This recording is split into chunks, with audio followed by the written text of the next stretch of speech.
I'd like you to close your eyes, and if you can, let's imagine what life would be like in the middle of an ancient siege.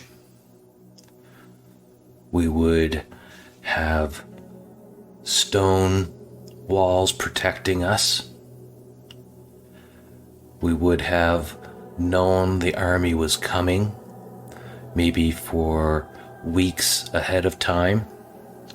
There'd be rumors of the army coming and destroying smaller outer settlements, killing or enslaving the people there, maybe letting some of them deliberately run to the city just to cause that level of fear, just to swell the population of the city, because as the invading army, that sieges take a long time, and the more population stuck inside the city walls, the faster the food reserves inside the city will waste and run out, and the shorter the siege will be. Now, this has been a fairly clinical description of siege tactics at the moment, but we want to dive into what the reality would feel like so that you can imagine what it would be like.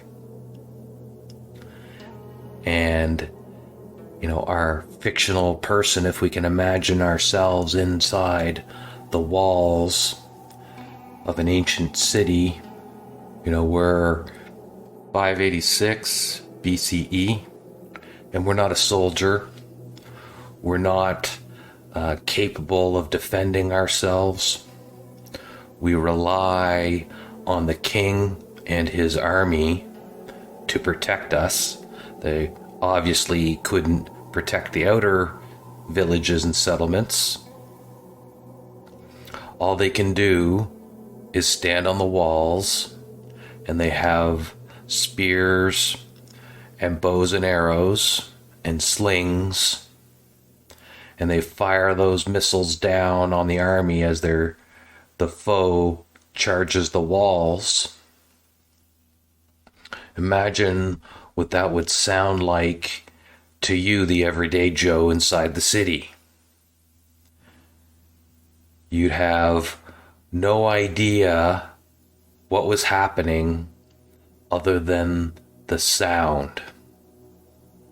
And you can imagine the types of sounds you would hear during an attack on the walls. You might hear the cries of the guards on the walls warning about the imminent attack. You might hear the sounds of soldiers running through the city to get to the part of the walls that's about to be attacked. Carts moving around, crowds running to get out of the way, people potentially being trampled. And then you would hear the sounds of war, screams of people dying. You would hear the clashes of metal on metal, swords hitting shields, spears, people screaming as they're dying, people screaming to clog up a hole, to go there, to hold your position, to fall back, to charge. You'd hear the sounds of massive towers built of wood and metal as they're pushed towards the walls. The screams of slaves and army soldiers pushing the towers forward.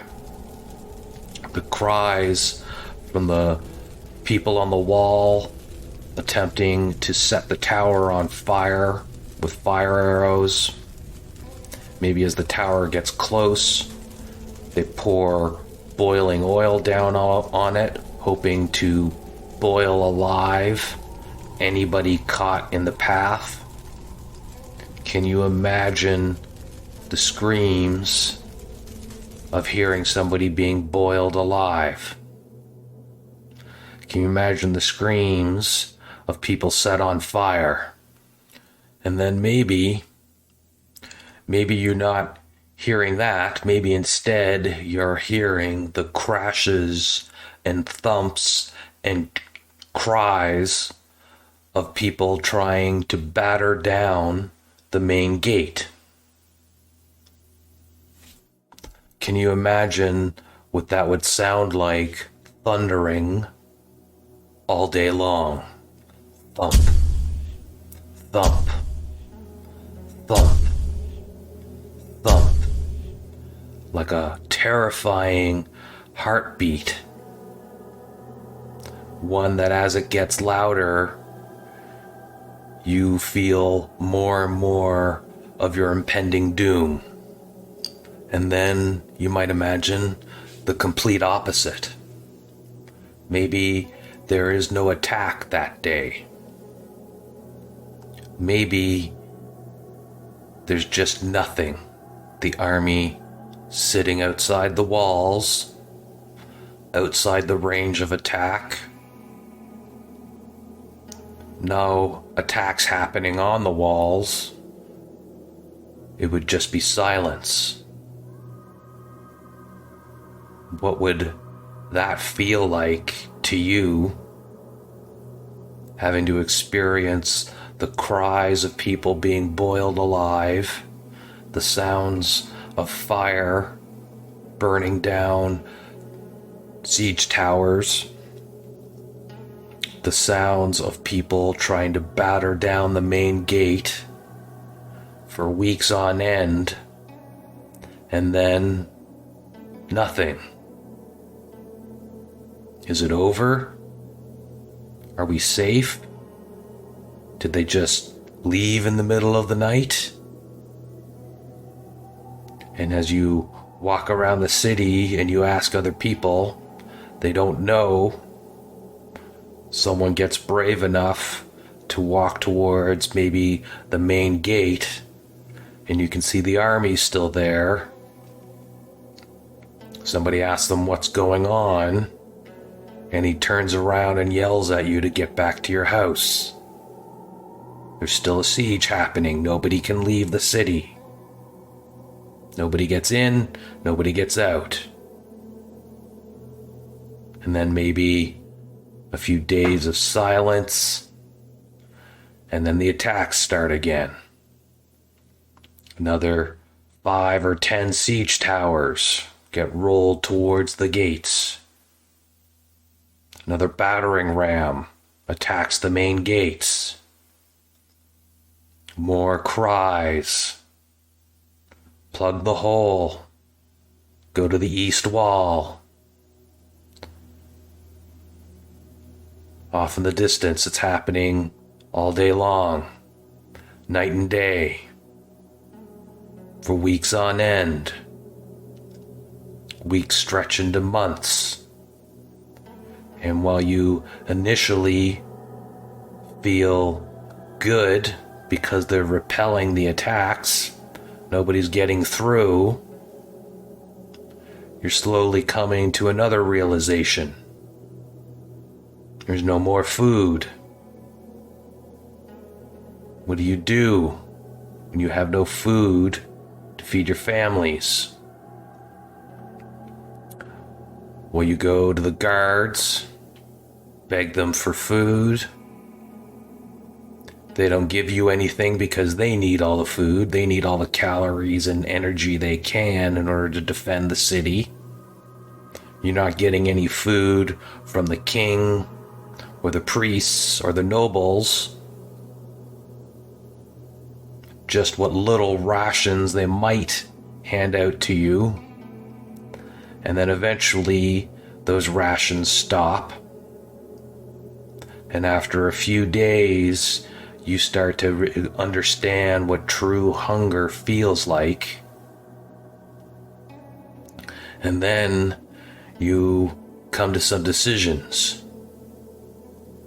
First, it's not really much of a decision, it's more of a disappointment, but you kill your donkey.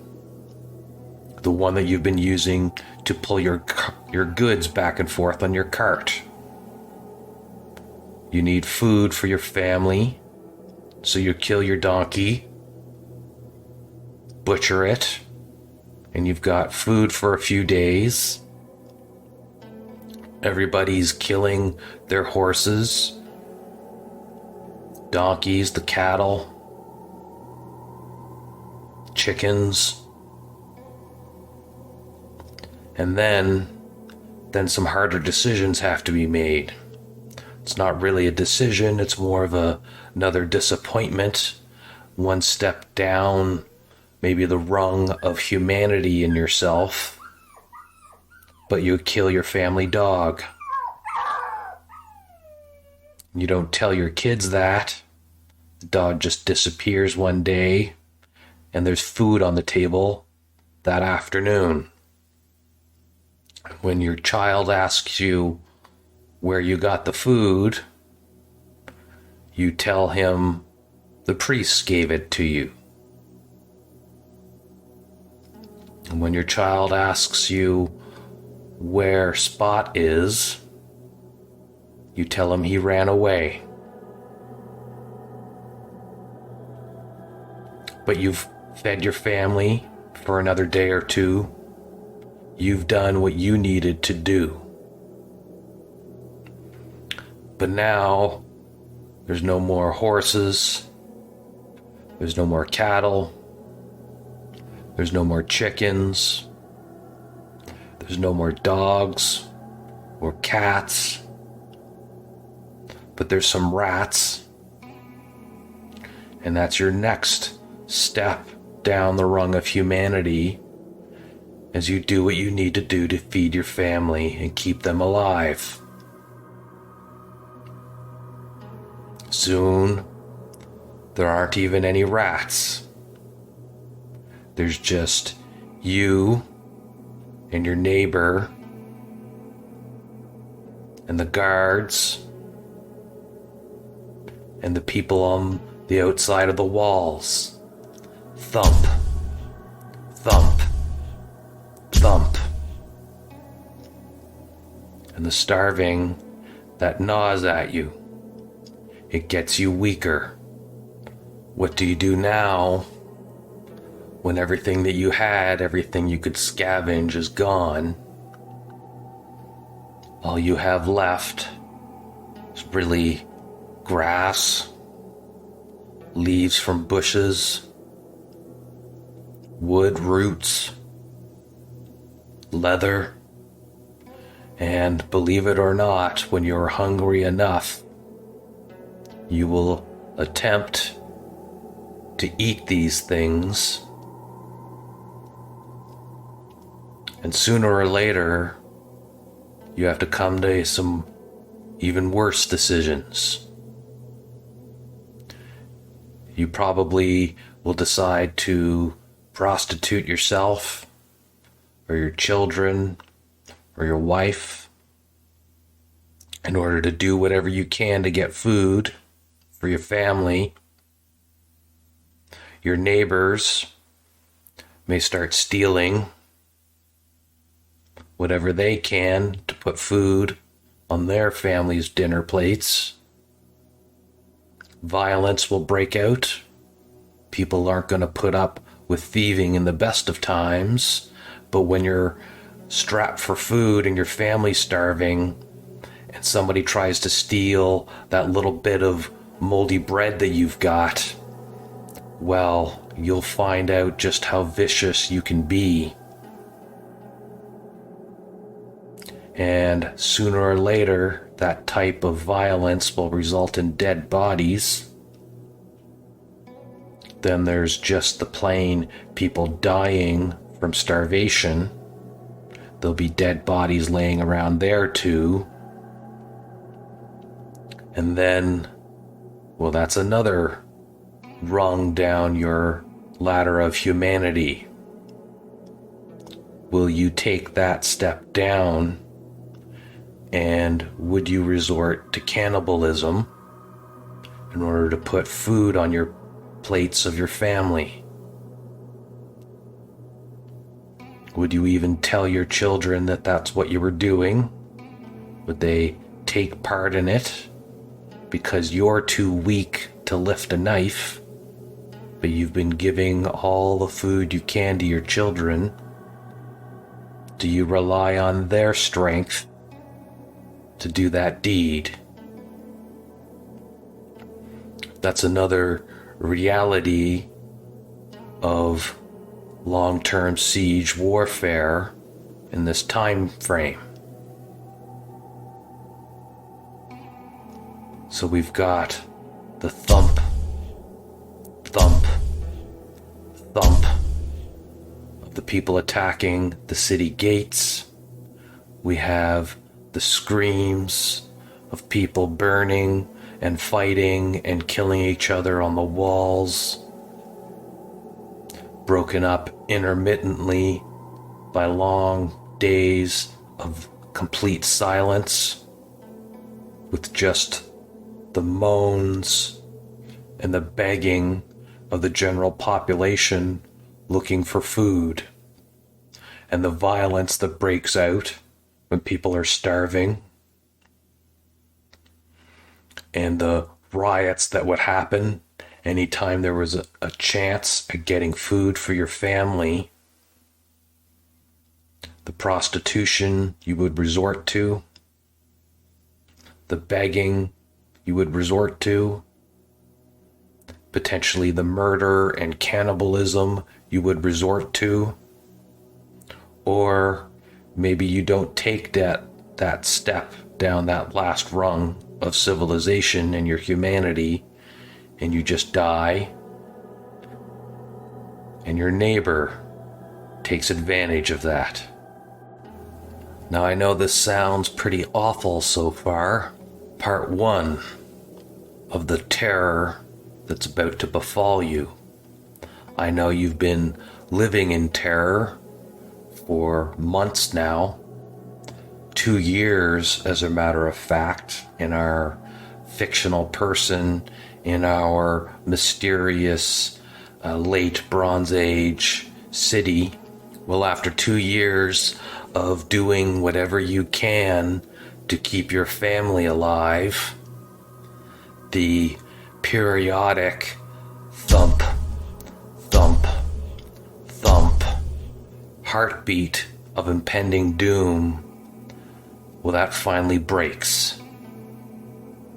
The walls, the main gate, break in, and you hear an immediate wave of terror go through the city, starting from the city gates and then getting louder and louder as the screams of those still strong enough to stand and run reach you, and you look out your door and you see the enemy army running up the city streets, hacking and slashing at anything that moves. Now, I know it's hard for us, sitting where we are so far removed, to understand what the realities of what it means when you hear someone say they sacked a city. The sacking of a city is certainly, you might imagine, a lot of people get killed. Maybe some people are captured, taken for ransom. Your belongings, anything of value, is taken from you. That's the light part of being in a city that's being sacked. Whatever law and order there was, well, that's gone out the window. Whatever rules that existed to protect you, that's gone. And the reality of being on the wrong end of having your city sacked is that the very worst things you can imagine would be on the table to happen. Rape, murder, torture, all these things can and do definitely happen when somebody tells you they sacked a city. And then certainly large portions of the population are dragged out of the city in chains around their legs, maybe around their necks, around their hands, whatever it was. You chained the people together so they couldn't run away. Whoever was strong enough to move was chained and moved. Whoever was too weak was murdered.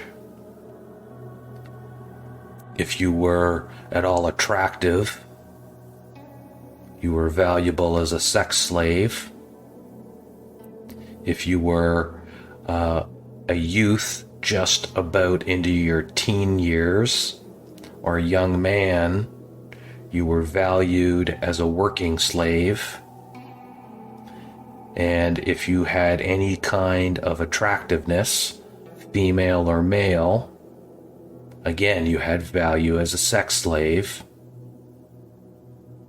But if you're not in this elite grouping of people who are strong enough to work farmlands, who are attractive enough to function as sex slaves, who have specialized skills in administration, or perhaps as an artisan, a craftsperson, a smithy, well, you were not an attractive target for being taken to slavery. And if you had no value as a slave, you might be left alone. You might be beaten, might be tortured for fun, or maybe they just murdered you then and there and left you be.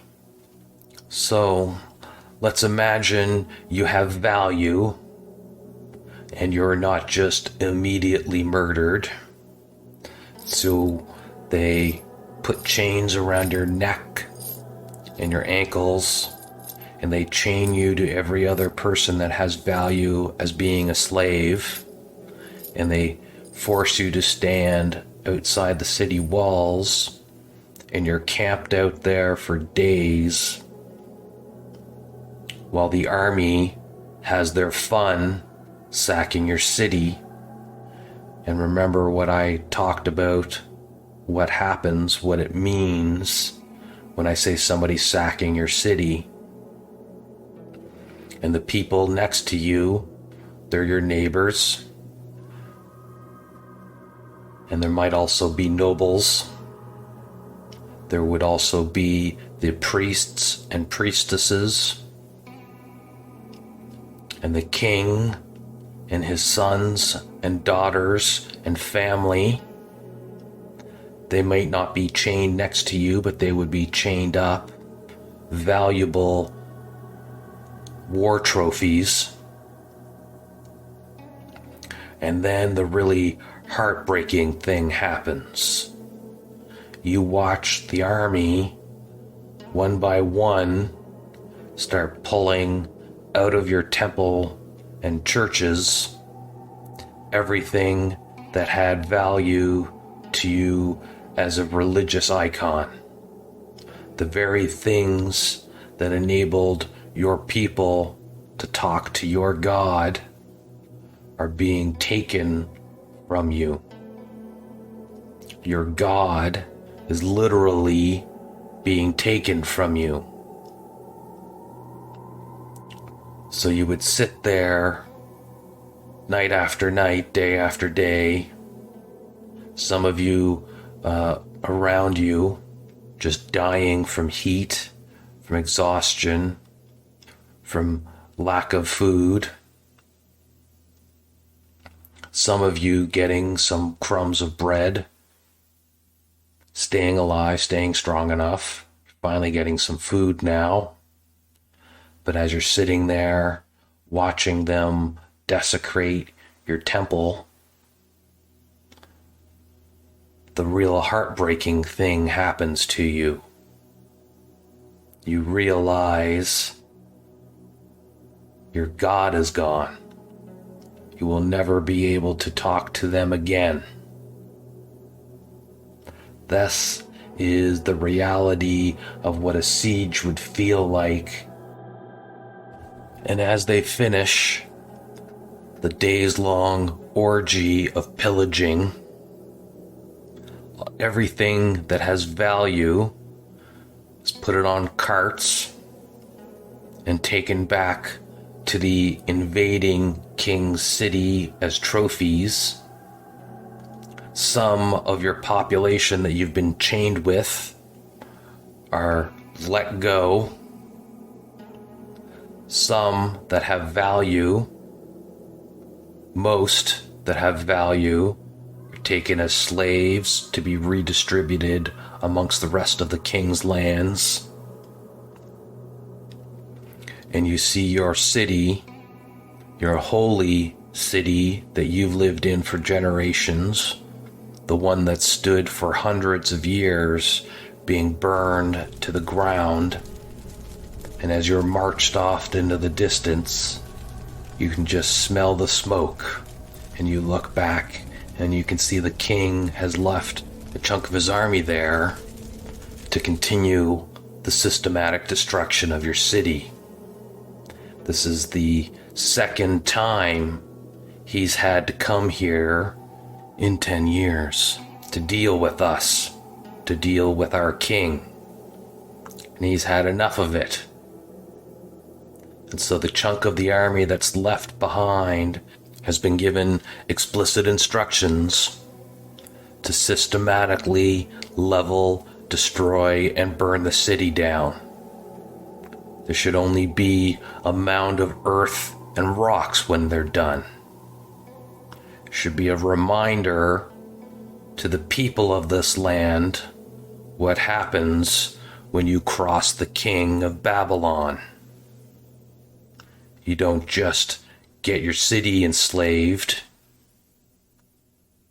You don't just lose your population and your treasures.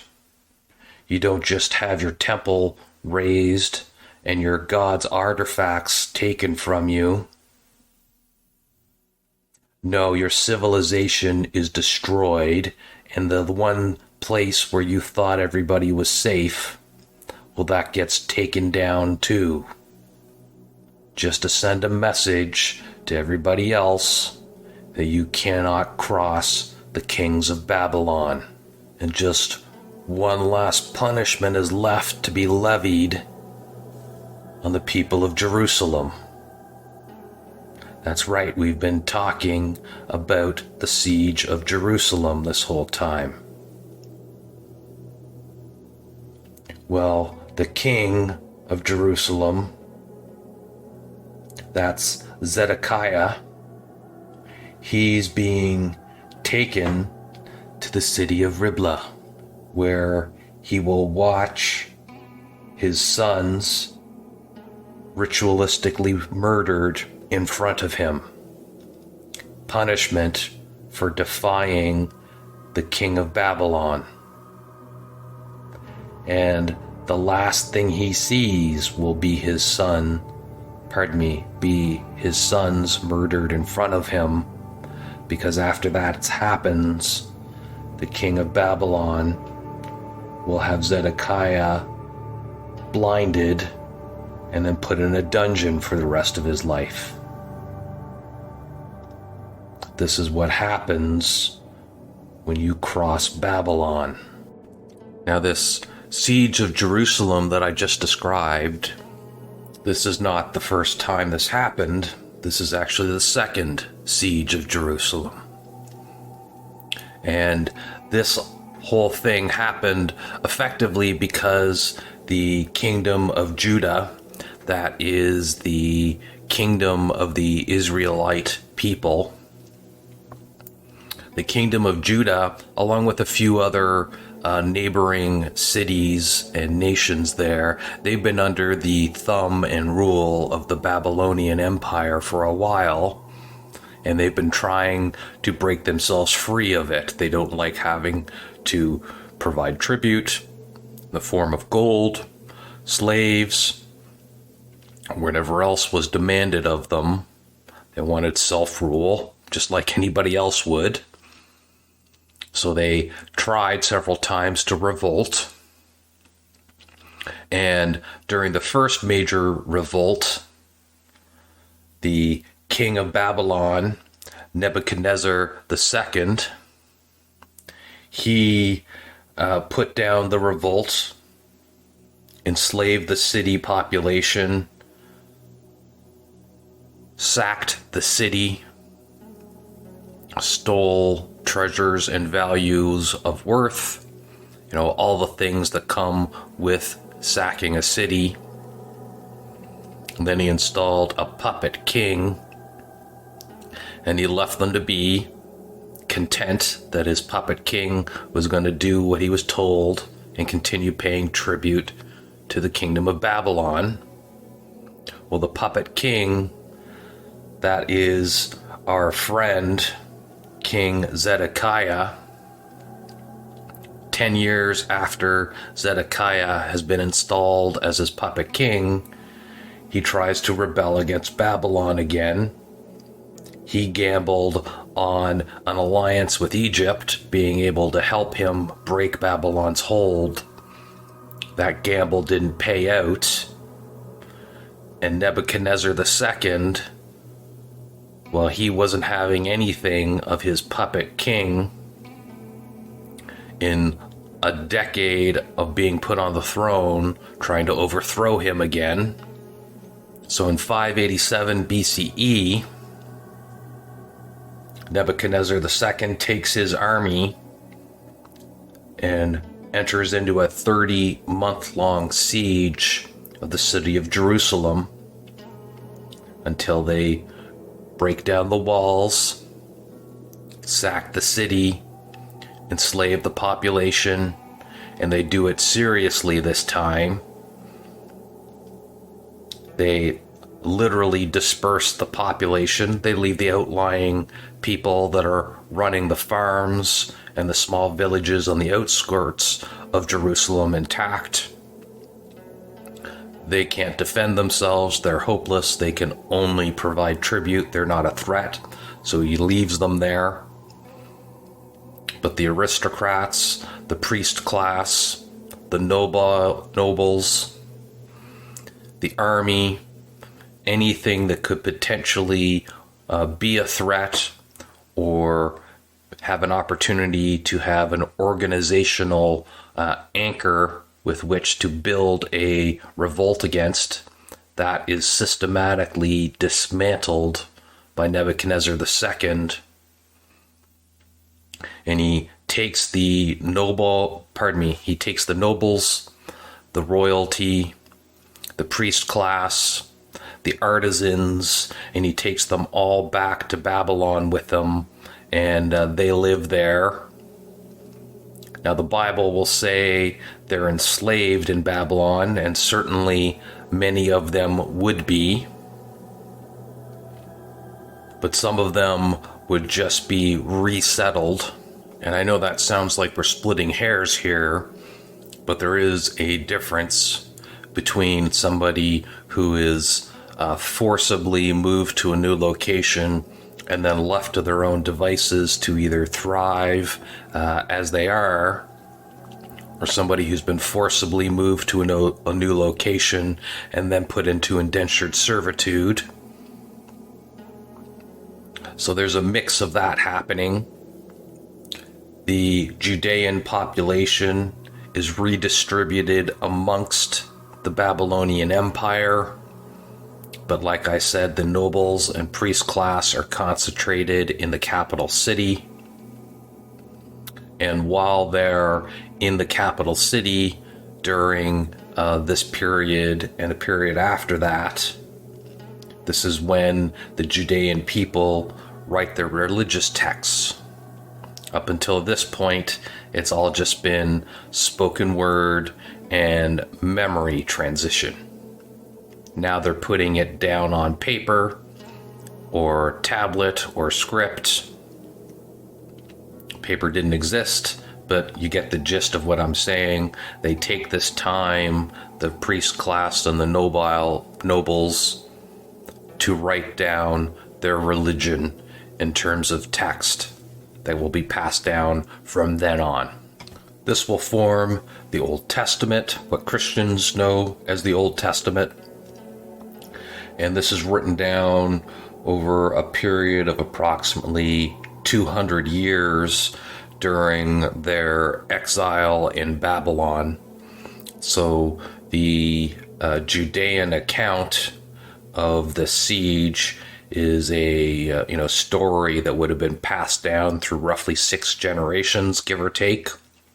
Now Cyrus the Great, who's the founder of the Persian Achaemenid Empire, he will come along in about 200, 300 years from now and put an end to Babylonian dominance over this region. It will become a client state of the Persian Empire at that point. But we'll talk about that in more detail in our next episode when we dig into the Tower of Babylon, the people, the Babylonian people.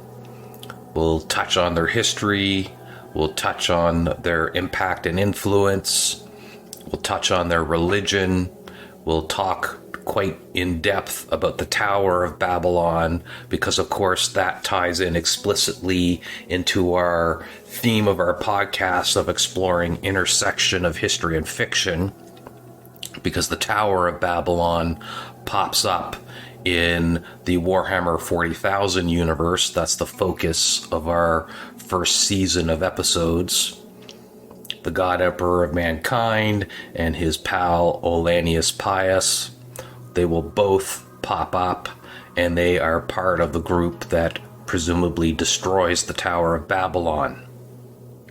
So that will be our next episode, talking about Babylon, its people, place, how they lived, religion, and the destruction of the Tower of Babylon, and then compare that to what we have in the Warhammer 40,000 text, and see if there's any little interesting tidbits of knowledge we can pull between how these two things would intersect that maybe's not written in the text but would be implied just because of how we know history to work. So stay tuned for our next episode where we dig into the Babylonians and the Babylon period and get GrimDark on that. Thank you very much for listening. I hope you enjoyed the podcast. And if you have any feedback, you can find me on Twitter at GrimDark History. You can also email me by emailing grimdarkhistory@gmail.com. I love to hear all your feedback and comments. The comments I've received so far have been great. I love to hear your suggestions. Thanks again for listening. I hope you enjoyed the show. Bye-bye.